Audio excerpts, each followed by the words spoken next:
Managing different projects or teams?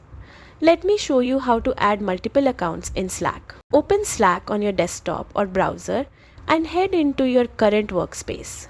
Now look at the top left corner where your workspace name appears. Click it and you'll see an option that says Add Workspaces or Sign into another workspace. Click that, then enter the email address for your other Slack account. You can log in with Google, Apple, or just your email and password. Once signed in, Slack will add the new account to your sidebar. From here, you can easily switch between accounts without logging out.